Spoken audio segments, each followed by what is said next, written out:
Est-ce que ça te dit de faire ce fromage végétal rôti avec nous aujourd'hui? Ça tombe bien, on t'explique tout dans cette vidéo. 3, 2, 1, 0.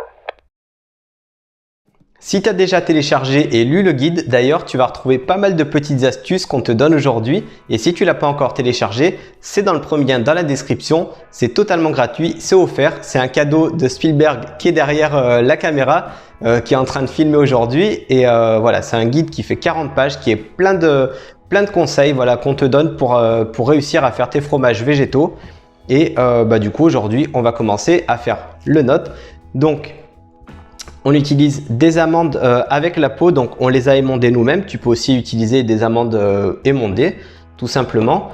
Donc, hop, petite astuce, quand tu achètes, si tu utilises des amandes avec la peau, ce que tu vas faire, c'est que, hop, tu vas récupérer. Donc là, tu peux récupérer le lait d'amande en pressant sur l'épi comme ça, et normalement, hop, tu vois, tu as du lait qui coule.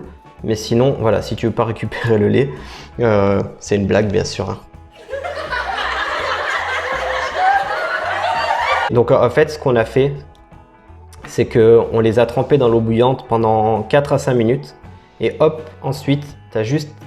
Alors là, je sens qu'elle va sortir de l'autre côté. Alors fais attention parce que ça peut sauter dans tous les sens. Oh, voilà.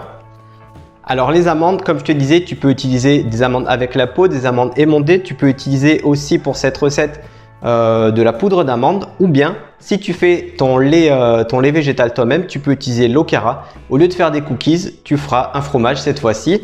Et ça te changera. Et ça changera aussi ta famille qui en a peut-être marre de manger tes cookies. Non, fallait pas le dire ça. Oh là. C'est vrai, moi aussi j'aimerais bien que tu me fasses des cookies. Voilà, on met tout dans le blender. Donc là, on a les amandes, on a de l'eau, on a du citron fraîchement pressé. On n'utilise pas de citron en bouteille. Après, on juge pas, hein, tu fais comme tu veux. Une cuillère à café de sel.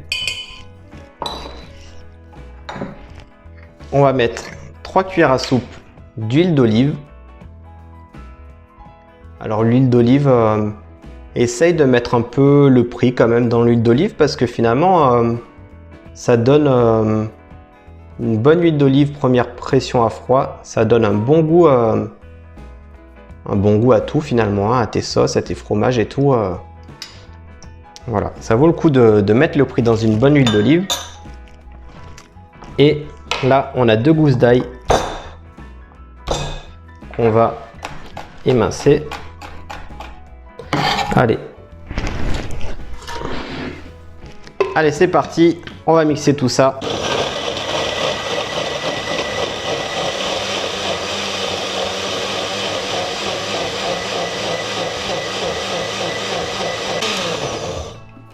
Alors au bout d'un petit moment, donc ça va dépendre un petit peu de la puissance de ton blender.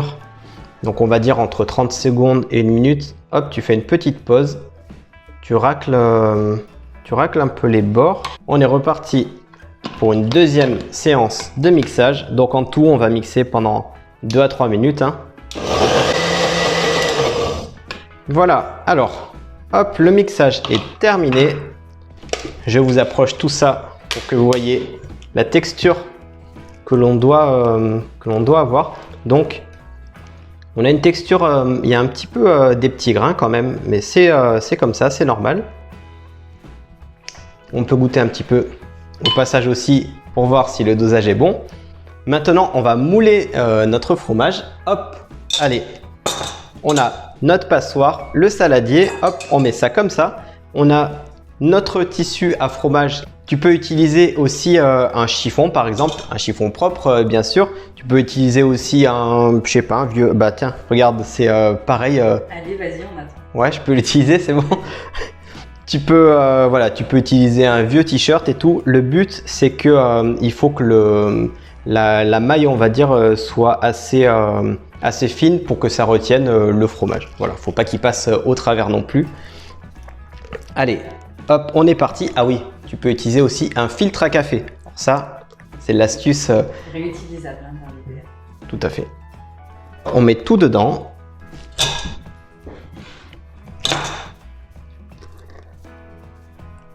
Et maintenant, alors ce qu'on va faire, c'est qu'on va rabattre hop, les bords un par un en appuyant légèrement dessus au début. Puis on peut presser hop, de plus en plus. Voilà, alors faut pas non plus presser énormément, hein, mais faut presser quand même un petit peu pour qu'il se raffermisse, parce que sinon il risque de s'effriter un petit peu trop. Maintenant, on va mettre à égoutter pendant 6 à 12 heures dans une pièce entre 15 et 20 degrés. Donc cette étape va permettre de laisser un petit peu égoutter le fromage. On voit que d'ailleurs ça a un petit peu commencé. Et aussi, ça va lui permettre de s'affiner et de fermenter un petit peu. Donc ça va être une bonne fermentation.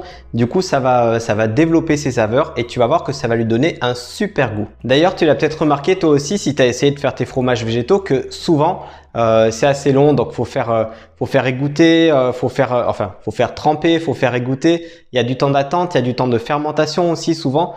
Et c'est pour ça que nous souvent quand on rentrait le soir, qu'on ouvrait le frigo et qu'on voulait manger un morceau de fromage, enfin surtout une gourmande qui est derrière la caméra, non elle fait comme ça de la tête, non pas moi. Quand elle voulait manger un morceau de fromage et qu'elle me disait s'il te plaît fais-moi un petit fromage et tout, et que je lui disais mais attends, il faut que je fasse tremper des cajous, il faut que je le fasse un petit peu fermenter et tout. Donc on s'est aperçu que c'était assez long et c'est pour ça qu'on a inventé cette méthode pour faire des fromages végétaux, en fait pour accélérer le temps ou raccourcir le temps, enfin je sais pas comment vous voulez dire. Et du coup maintenant on arrive à faire des fromages végétaux en moins de 5 minutes grâce à une méthode qu'on a créée, qu'on a affinée au fil du temps.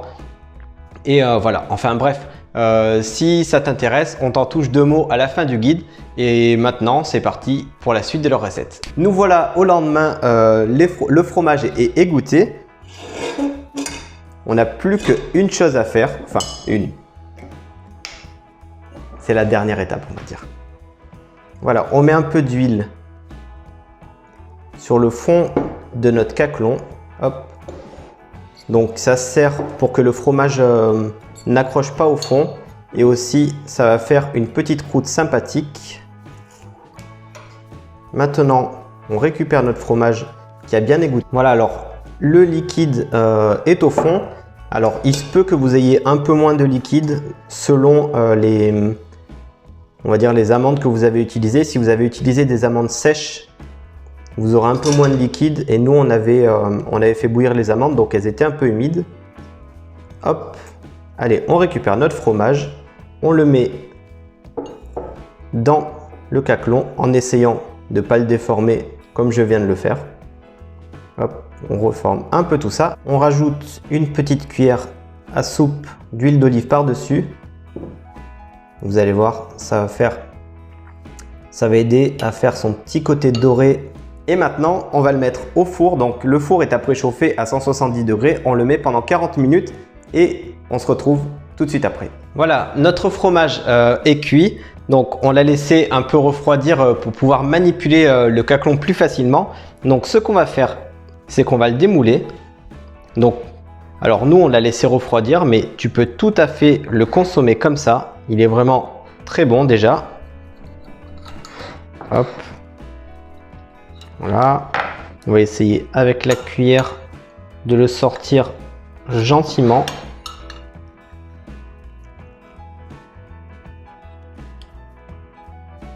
On va essayer qu'il ne se sépare pas en deux quand même, qu'il soit présentable ce joli fromage. On se coupe une petite tranche, hop, voilà.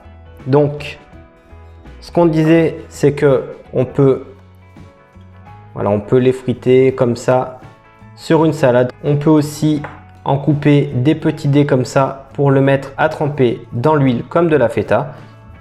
On peut le mettre en sandwich dans du pain. Généralement, nous on le mange en 2-3 jours, mais c'est pour ça qu'on te conseille d'en faire plusieurs. Parce que comme ça, tu vas en manger un tout de suite et un autre, tu vas le mettre au frigo et tu vas le laisser s'affiner. Et tu vas voir que tu peux laisser au frigo, il va se conserver pendant 1 mois facilement. Et comme ça, tu pourras le goûter frais et tu pourras le goûter aussi affiné. Et si tu veux une autre recette de fromage végétal, tu as une autre recette ici qui s'affiche. C'est un fromage crémeux. Tu vas voir un fromage qui fait des pâtes super onctueuses. Il est super bon. Et aussi, tiens, si tu es arrivé jusqu'à cet endroit de la vidéo, ça veut dire que le fromage végétal t'intéresse, n'est-ce pas? Et du coup, on voudrait savoir, enfin moi, parce que je suis un petit curieux, je voudrais savoir qu'est-ce qui t'intéresse dans le fromage végétal? Est-ce que tu es au stade du végétarisme et tu voudrais devenir vegan? Est-ce que tu es déjà vegan et tu cherches de nouvelles recettes? Est-ce que c'est pour varier ta consommation alimentaire, en fait, et trouver des nouvelles textures, des nouveaux goûts? Enfin voilà, il y a... on me souffle à l'oreillette. Si c'est pour une intolérance au lactose, par exemple, voilà, il y a vraiment plein de plein de types de personnes en fait qui essayent qui veulent consommer du fromage végétal. Donc toi, quel type de personne tu es? Pourquoi tu t'intéresses au fromage végétal? Voilà, cette vidéo est terminée. Mets-nous en commentaire ta réponse. Et puis voilà, on te dit à très bientôt pour une prochaine vidéo. Ciao, ciao.